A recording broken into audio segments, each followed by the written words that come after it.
All right, we're going to get started. So if you don't have one yet, make sure that you grab that piece of paper that's over there. I feel like I'm miles away from you, but we're going to record this. So anybody who misses or anything like that can punch in. It's kind of weird that we have to say we're going back to congregational meetings, but we're going back to congregational meetings. So Denny, if you want to open us in prayer, and then we'll get started. Heavenly Father, we thank you for the great God you are, and thank you that for your love, for your power, for your faithfulness, and we thank you for your sending your Son to die on the cross for us. Thank you that we have the good news to share and help us do a better job of it, and we just thank you for our church, and just thank you for your presence here in the meeting, and give us wisdom as we move forward. In Jesus' name, amen. Amen. All right, so essentially we're in kind of a mid-year, and we're doing a little bit of a check-in. I got two deacons here and one elder, so they can answer questions as we kind of go to, if you guys have any questions. But here's kind of what we're looking at. We want to give a little bit of update on where we're at with Thanksgiving and Christmas and some of the things that are going on there for the season. Our 9 o'clock offerings, we want to hit that a little bit. Give some ministry updates on some things that are transpiring, and those of you who are in said ministries, I might kind of direct to you a little bit too as we're going through some stuff. And then with the deacons being here, and then we'll go through some elder and deacon updates. And then you should have, if you haven't picked it up, that piece of paper that's got the numbers as of October 29th. So it's not a real up-to-date one. We're a few days off on that, but good nonetheless. Okay. Then we got some other things. Just to give you an update on what's going on in regards to Christmas and Easter. Thanksgiving on the 21st. InReach is doing that potluck, so make sure that you're marking your calendars for that. Good Sunday to invite somebody actually to church. I know that the main dish is being provided, so that helps. And I know talking to InReach, that's helped a lot with people coming and populating potlucks and stuff like that too. Is just having somebody being able to not have to bring a significant amount of food, which is awesome. Our Advent quote-unquote series, which we don't do a ton here at Community Gospel, we're going to talk a lot from Luke called Almost Home, which is essentially looking for and longing for eternity, which is based off of a lot of our studies from Galatians and Ephesians that we've been moving through this past year. So we're going to talk a lot this Christmas about heaven, and Annette and I were just talking, and I believe, Annette, didn't you say we have 12 widows right now in our church? So death has been real prevalent for a lot of our people, and that's something that, we're going to hit on a little bit there too. If you haven't picked up the book yet, make sure that you pick it up. That Love Came Down book, it's on the website by Sinclair Ferguson. A really good accompaniment for the Thanksgiving and Christmas season. And then we're going to decorate the church a little late after the first week of Advent, but on the 28th at 5:30. So make sure that you're marking your calendars with these dates. The 21st, good opportunity to come and meet people at potlucks. Advent starts, and then church decorating, which is always fun too as well. Many hands make light work, right? So we want to make sure that we do that well. I did want to hit a little bit on the 9 o'clock hour, just because one of the things that we've been not necessarily pushing, but promoting over and over again is the 9 o'clock hour of prayer, which is the first Sunday of every month. It is a fantastic time for everybody in the church to come together and to pray together. This is an offering that is really important to the church. We need that. This is a place where people can come and lay down their burdens. And if you haven't participated in that offering, I would highly, highly, highly recommend coming in on that hour. We're actually going to do it this week because we postponed it last week with package shoe boxes. A couple other things that you can invite people to or go to yourself. We're doing a Matthew Bible study here in this room at 9 o'clock. Nick Klotz is doing a Bible study with men. And then I'm not real sure. I got to check in with Carolyn and a couple of the older ladies on what's transpiring with their Bible study and where they're at. Right now, they're just kind of gathering to just be there for each other. So, which is great. Not a bad thing there at all. Stephen Varner's taken over the youth responsibilities. He's doing a fantastic job there. And then obviously the children have their areas. But the big thing is, if on that first Sunday of the month, if you want to punch in for that, even you don't have to pray. Just come and participate through just being there and being present. It's really an awesome time to hear people pray and hear some of the prayers for our church too. Ministry-wise, there is a lot going on. It's funny. Everybody says this is the busy season. I think every season in our church is busy. Whether it's Easter or back to school or whatever the case is, all of our seasons we find ourselves being busy. And what do I mean by that? Couple things going on, and more of this I'm just going to highlight what's happening and transpiring in some of our ministries. Clubby is going to take a pause on November 24th for Thanksgiving. They're going to do their annual store, Crazy for Christmas celebration, which is awesome.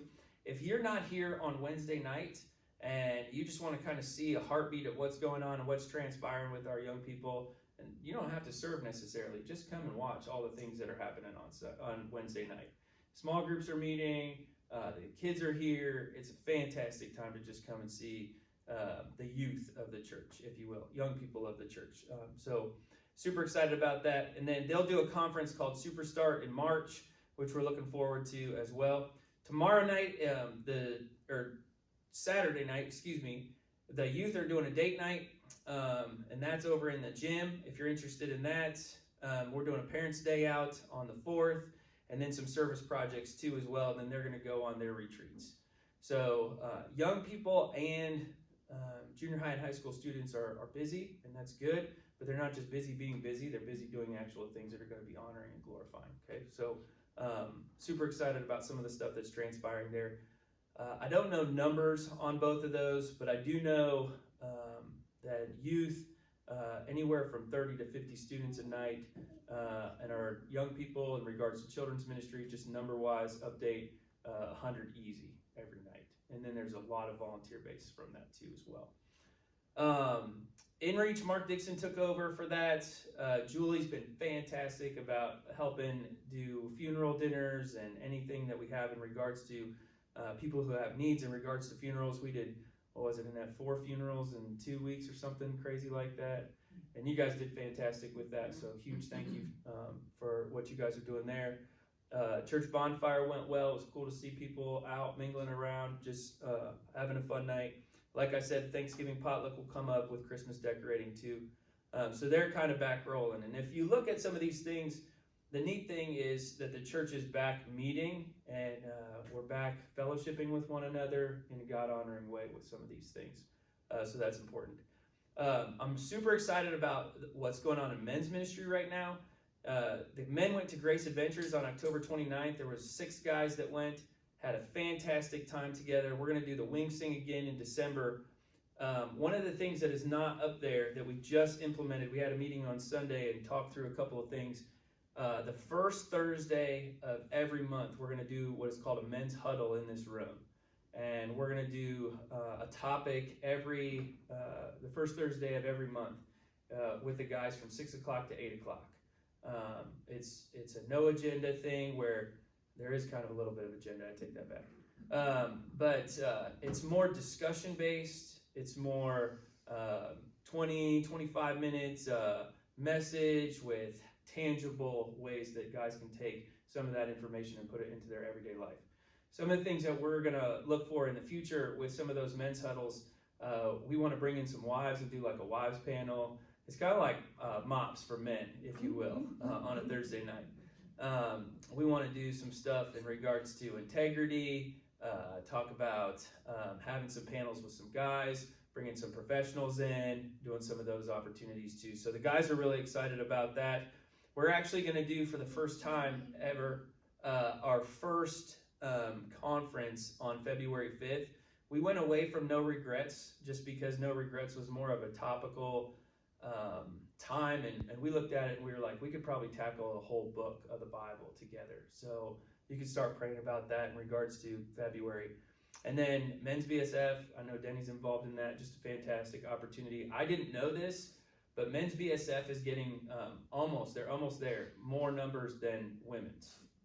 I was in the sanctuary and talking to the women a couple of weeks ago, and I didn't realize that the women have gotten as light as they've gotten, and some of it is just because the ladies are gathering over at Trinity in the day. They have an offering in the day, but another part of it is there's some women that just aren't ready to get back into meeting in person yet. So you can pray for them.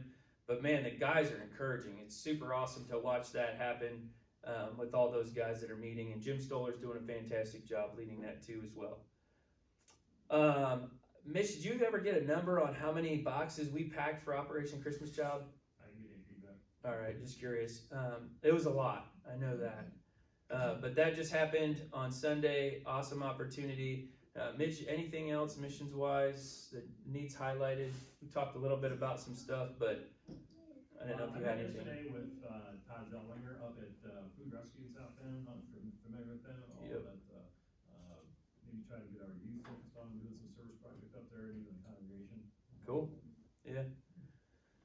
Mitch will be stepping down as the missions ministry head, so we're looking for a replacement for that. We haven't found somebody there yet, but just keep that in your prayer request too as well.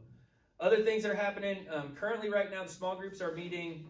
They're in their fall season. We have over 120 people right now in small group ministry, which is fantastic. Leaders are doing really, really well. They're falling on a season, which essentially there's a fall season, there's a winter season, and then there's a summer season, and those have worked really, really well. Erin's doing fantastic with women. She's got these Maranatha gatherings going, some mingle nights too as well, and then I already talked about women's BSF. I'm pretty partial to the worship ministry for obvious reasons, but I think Bethany's been doing fantastic. She is really putting in a lot of work with Psalm 100 for Thanksgiving. Something that you guys might not know is Bethany does a team meeting every month where her team comes together and they gather, and those are super encouraging to watch some of the things that are transpiring there.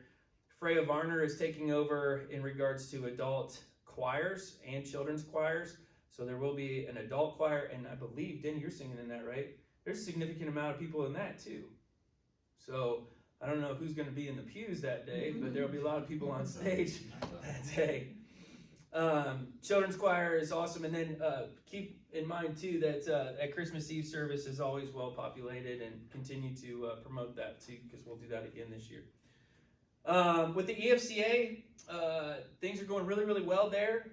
Actually, we're doing our second annual Thanksgiving gathering tomorrow night here, where all the pastors in our ministerial come and meet together, and we do Thanksgiving with the wives. So that's been a huge help to be able to have those relationships. We've had multiple interactions with our brothers and sisters over in various churches. They've helped in a lot of ways, just undercurrent. Annette and I were talking today, and she said, EFCA churches sometimes call us and just ask what we're doing and how that's working and what that looks like. So we had a call today about our directory and what are you guys doing for the directory? You hear good things about your directory. So it's neat to kind of partner and link arms with them in that way. As our ministerial is Plymouth, Niles, Wakarusa, Wawasee, and a few others. I'm also involved in the Liberty EFCA ministerial, which I don't lead, but that expands our reach a little bit further too. So you can be in prayer about both of those. Jess and I do a podcast every week that you can punch into. That link's on our website. We also just put this up. I think this is a huge resource. If you go to our website, there is a little link that says if this is your first time here, this is what a typical Sunday looks like. And you can just click on that and it will walk through what a normal Sunday is like. We went on vacation a couple weeks ago, and every time we go on vacation, I love to go to church. And so we're looking, and I'm looking online, and I'm laughing after a while and Bethany's like, "What are you laughing at?" And I said, "I don't know what's going on at any of these churches. I don't know what they're doing. I don't know how to dress. I don't know is this 2 hours? Is this an hour and a half? What am I getting myself into? Do I have to wear a suit and tie? Do I have to wear shorts? I don't know what to do." And she said, "I don't think any church has that." And I said, "Well, we should." So our normal service is up there, and we have had a great response with people who are asking about our church to just click that. Just go on our website, and you can walk through that, and everything's listed out there for you. So If you're going to invite somebody to church, that's a great resource for them. We're still looking for an associate pastor. We've had a couple of meetings with a couple of guys. We're involved in two things right now in regards to the associate pastor search. One is with the EFCA. We're a part of a pool where they will send recommendations to us. The other one is through Grace, and we have some resources there. It's a process. It takes a while. And we knew that going into this. We've had one conversation, and when I say we, the elders and myself, have had one conversation with an individual, and we decided that that wasn't a great route to follow. We have kind of a couple things that we're looking forward to as the year closes. The goal was to fill it by the end of the year. God says no to that. Some of the hardship in finding an associate pastor is twofold. One, there's a lot of guys out there that want to be lead pastors and senior pastors. So it's really hard to find a number two. The other thing is there's a lot of young guys out there, and we'd like to have somebody that's a little older and has some more experience. So we're being a little picky, and by we, I mean I'm probably the one dragging my feet in this the most, because I know this is such an important hire for our church, right? This is important. So this kind of sets into motion our next plan. But we got a couple of guys that we're looking at, and we'll keep the church posted as some of those things progress. That position has to be voted on because it has the title pastor to it. So don't worry, if you're like, hey, are you guys just going to hire this guy? As a pastor, he has to be voted in by the congregation. Speaking of voting and not voting, a couple of changes on the elder board. Dale Graham is coming off this year. We had a pretty heated discussion about whether or not he was coming off or not.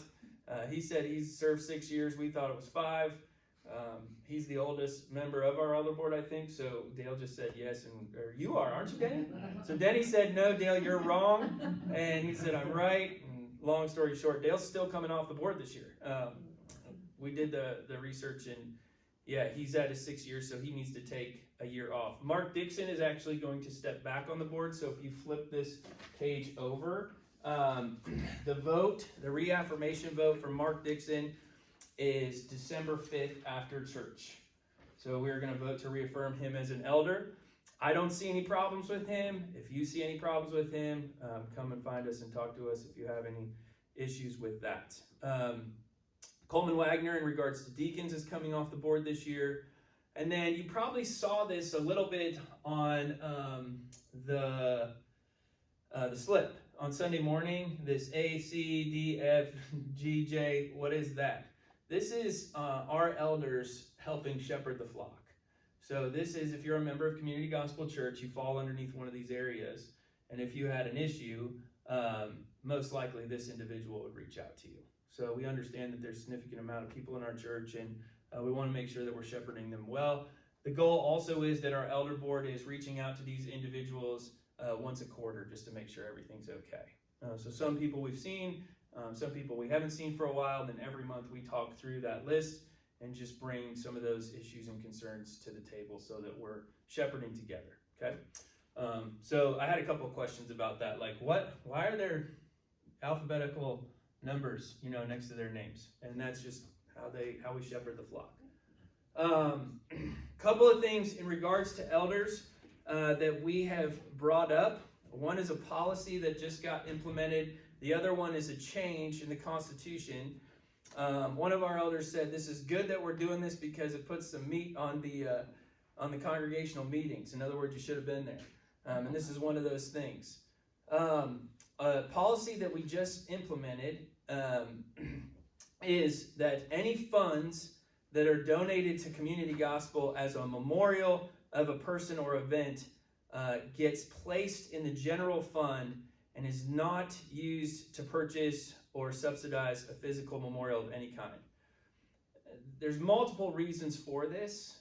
Probably a better conversation one-on-one if somebody's questioning this, but Denny, you could probably speak to this a little bit just in regards to your previous visit that you just had with the church.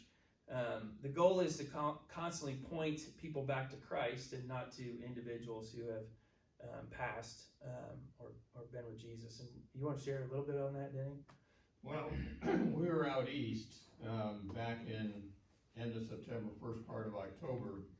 And we went to a church in Kennebuckport, Maine, and it's a church that, the Bushes were involved in, the Bush family and the Bush, maybe the grandparents of the Bushes, and it was kind of funny that we just started talking about this, and I took pictures just to prove it, but about every picture or window, and painting and everything, what, name it, it had, this is dedicated to so-and-so, and in memory of so-and-so, in memory of so-and-so. And it's very distracting, and takes away from Christ, and it was just neat that, just the timing of that it was just crazy. The rest of that says that the advisory board, that's elders and deacons, will determine if items or objects donated as a memorial will be sold and the money placed in general fund, or if items will be retained for CGC use in accordance with the previous policy statement. Some of the silver lining in this, Jeremy Hood said that if there is somebody who wants to be memorialized, you can donate a tree to Camp Raybird, and he will gladly plant that and put your name at the bottom of it, right? Did I get that right? So that's an implemented policy. It's come up a lot with the amount of deceased individuals that we've had these past couple weeks. So yeah, we're just gonna leave it at that. So there's no need for giving examples of what that looks like. The next one that needs an actual vote is in front of you. If you look at the piece of paper, this is also going to be up when we vote in December on Mark Dixon. But we're changing some wording in regards to Article 5, Section 2 in the Constitution. The 7th point currently says this. It says, the deacons shall attend to the physical needs of the church, including building, grounds, finances, and charity. And the joint church board shall consist of all elders and deacons and shall meet at least once a month. The elders shall be accountable to the senior pastor, and the senior pastor to the elder board. The deacon board shall be accountable to the pastor, and if the pastor so desires and is agreeable to, he shall chair the joint board meetings. Both elders and deacons shall be subject to the majority vote of the membership. That's a lot of old language, and we do things very similarly, but we need to update some of the wording here. And the change is that the deacons shall attend to the physical needs of the church, which is what they're doing a great job of right now, and the grounds. We put in advisory board because advisory board is when the elders and the deacons are together. That's what the advisory board is made up of. The elders do meet separately, the deacons do meet separately, but the advisory board as a whole shall oversee finances and charity so that there's a checks and balance that is there. We want to make sure that one board doesn't just have authority over that. And obviously we meet once a month. The elders are accountable to the lead pastor. We changed senior to lead and the lead pastor to the elder board. So there's mutual accountability there. The deacon board shall be accountable to the elders, which lines up more in a biblical way. If the pastor so desires and agreeable to, he shall chair the advisory board meetings. Both elders and deacons shall be subject to the majority vote of the membership. So a lot of it's just wording changes and updating some of that older language into what we're doing right now. So yeah, any questions on that? It's pretty self-explanatory. Okay, going once, twice. I'll take silence as affirmation. But we're going to vote on that on December 5th as well because that does require a vote. So take that, think about that, pray about that. If you have stuff that comes up from that, we feel it's pretty self-explanatory, but if you want to talk about it, elders and deacons are more than willing to do that. Speaking of deacons, so our last meeting that we just had, we made somewhat of a hard decision that we've been dealing with for a couple of months. Our church house has sat empty for a while, and that can be not good for a house to sit. So with the church growing and small groups growing, a couple of our small groups came up to us and they essentially asked, can we meet at the church house? And which was a great question because it caused us to ask who pays for the electrical and the water and all that other stuff for the church. Well, Annette's been doing fantastic, and she found out that we pay for that. Now, the reason why we might not know the answer to that question is because that is a separate actual address. So it is separated. It has its own mailbox. It has its own essentially entity. And so the vote that was on the table that we talked about was, do we make the church house it's an extension of the church, or do we continue to have tenants live in that house? The deacons essentially said that they don't want to be landlords, and being landlords is just a hard thing to do, especially in today's day and age. So we voted that the church house will be an extension of the church. It was going to be part of an associate pastor package. Every associate pastor, potential associate pastor that we talked to, said they didn't want it. So either it was old and it needed updated, or whatever the case is, but they just weren't interested. And we would rather them live in town and do ministry in the town, that they're going to be a part of. The only thing we voted on was an extension of the church. We don't know what that looks like. We don't know what that entails. We don't know if it will be church offices, it will be open to small groups. We just need to get in there and figure out what that looks like. My idea was to build a little bridge from the church to the church house, and that got shot down real fast. So Maybe a tunnel. yeah, tunnel would be kind of cool too. But that's where we're at. There's nothing like concrete moving forward there yet. We need to get in there and see what it needs. We need to get in there and see what that entails. There's locking and unlocking that would have to go into that, stuff like that too. So, but right now the church house is an extension of the church to be used for church activities. So that's where we're at that. Josh, I'm going to let you kind of talk a little bit about lighting. You've been doing a significant amount of work at the church. Josh is trying super hard to get us to not turn off lights anymore, which is totally backwards in my world. But why don't you just give a summary on kind of what you've done and kind of spearheaded these past couple of months? I believe both the basement and the first floor are completely changed over to LED bulbs. As far as motion sensors goes, the basement is completely done, and the first floor is done from all the east side up until the main entrance. The west side and upstairs still needs changed over to LEDs and motion sensors implemented, but we've got some other projects we've been working on, so that's kind of been put on the back burner for the time being until these other projects have gotten taken care of. But all the materials are here. all the materials are here, but yeah, it's going well. Yeah. From the parking lot lights to the lights inside, we've almost changed over every single old bulb to new bulb, which saves a significant amount on electricity. So that's a huge savings. Not on here, you guys did take care of the water problem downstairs too. Aaron, I don't know if you want to comment on that at all.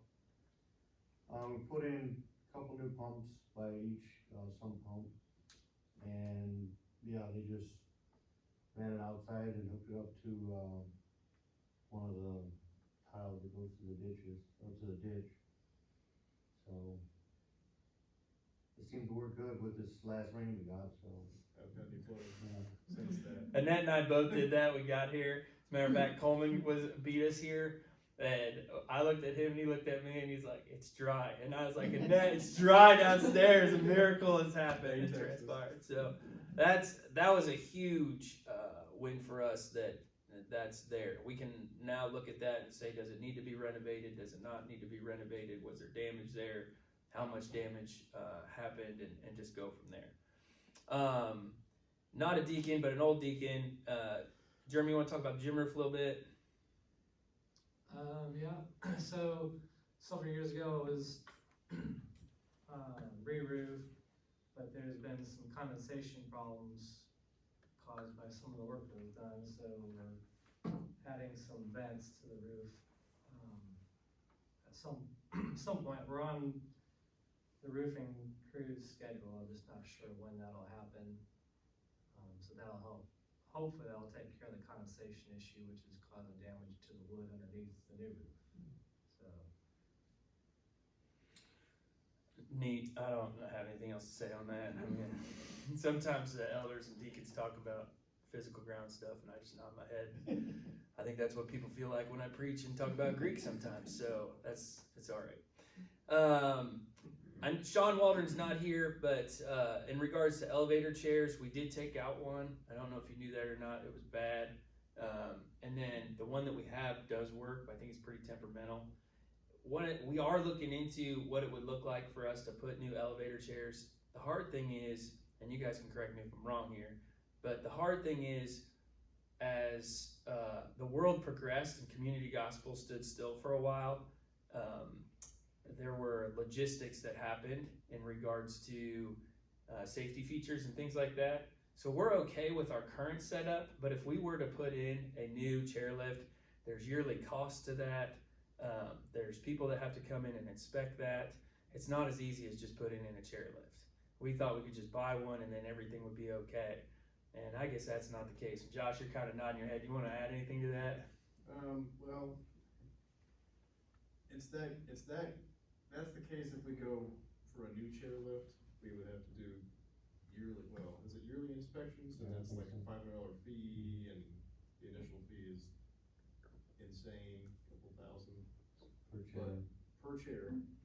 But if we went the used chair route, we just basically run into the same situation we have now. It's hit or miss on whether it's gonna work and how long it's gonna work, and Yeah. so. There's nothing worse than having somebody who definitely needs a chairlift and putting them in a chairlift and it doesn't go anywhere. That's not good. And they don't respond real well when you pick them up and walk them up the stairs either. So, for right now, if you know of anybody who needs that assistance,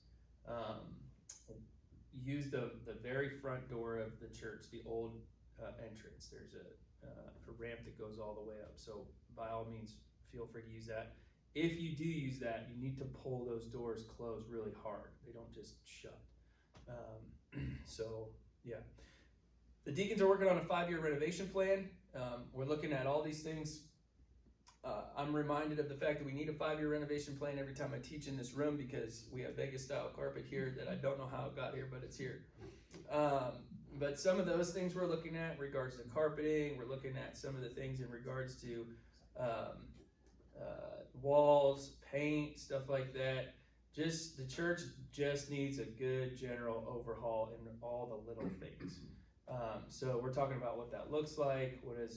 If you go out in the hallways, you can see carpets are stained, and that happens, right? It's part of being a church, and I love that it's getting used, but now it's time to kind of start to upkeep some of those things.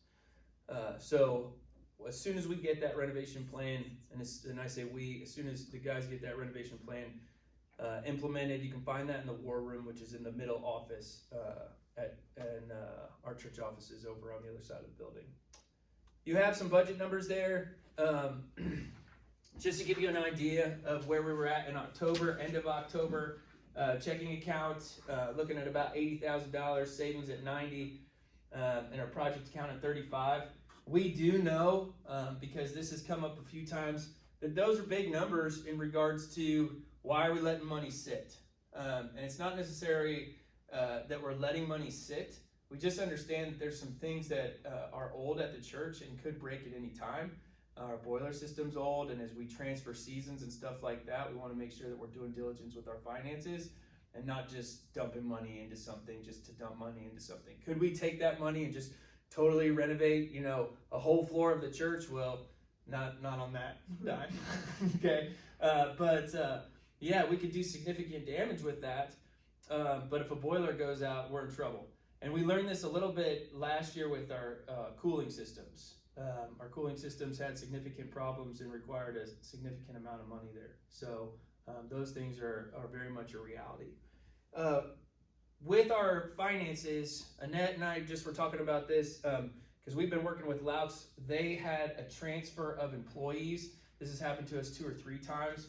And when that happens, it's kind of hard because we know our processes that we do here at church, but having an accountant, CPA that's outside of the church, they don't necessarily always know our processes, and it takes some time for them to understand that. And so we're working with them trying to get everything settled, and get numbers, and I believe we're on that page right now. And Annette just told me that, this is pretty much righted, and our, difference is substantially less, correct? Yes. Okay. But if you're giving, fantastic, thank you so much. It's awesome to see God meet, our budget, which is fantastic, and our expenses and things like that are going out too as well. So, that's encouraging. We're seeing people that are continuing to give, and that's fantastic. All right, other than that, that's kind of like a general update on where we're at and what's going on. Questions, comments? Dale, Graham was supposed to be here for sarcastic remarks, so that backfired on me. But yeah, do you guys have anything? Any questions that you have, or anything that you're kind of wondering or pondering on?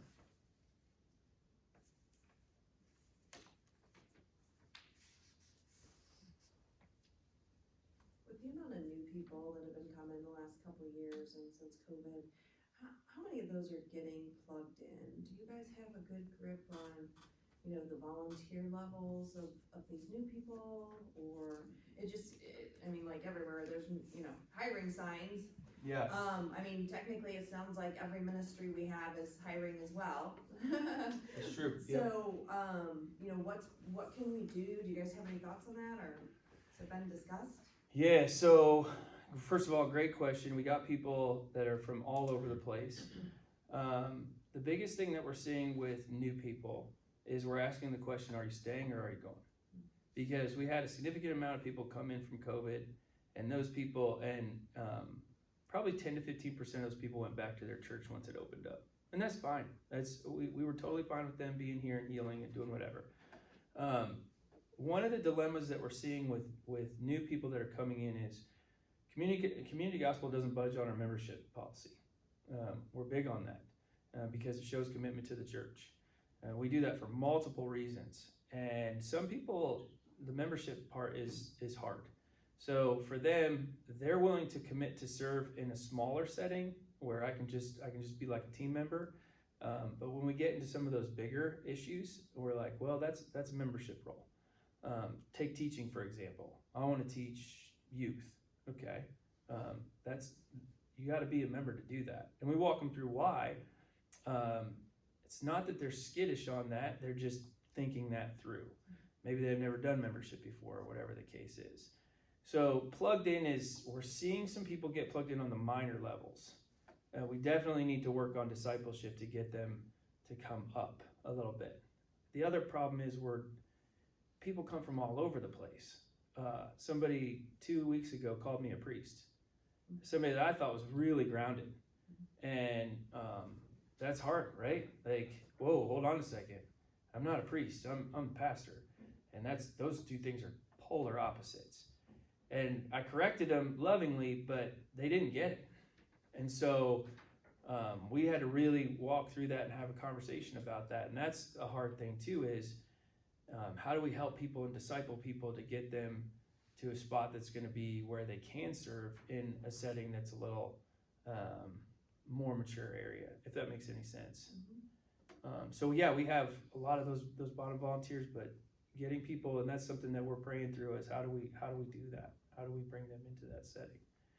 The other thing is, I think people are still a little skittish to get back to this. I mean, this is very evident of where people are at, just meeting and regathering and stuff like that. And some people are okay with Sunday morning, but beyond Sunday morning, what does that look like too?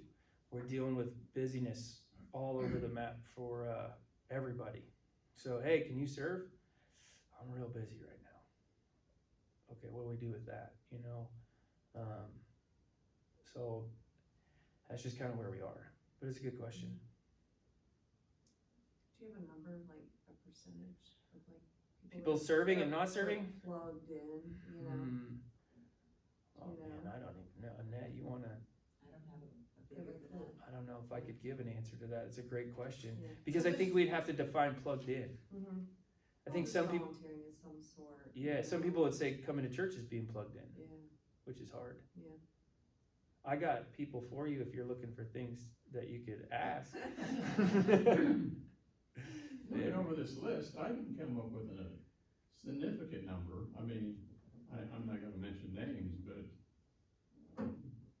I'm pretty impressed with some of the people that have come and have gotten plugged in. Yeah. The other hard thing is too, like some people would say, well, I'm in a small group, so I'm plugged in. Is plugged in serving? Is it small group? Is it, so we have to work to define that for people too, depending on where they're at. It's a good question. What else you got?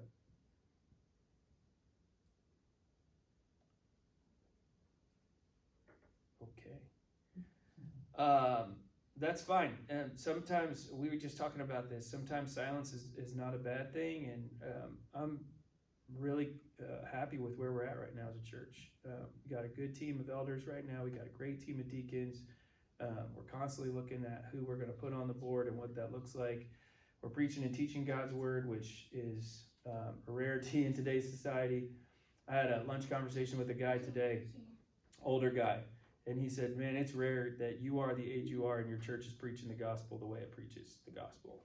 And that's a testament to all of us that we're in that boat. So good things are happening. If you have issues and concerns, elders and deacons are always willing to talk to you. I'm always willing to talk to you.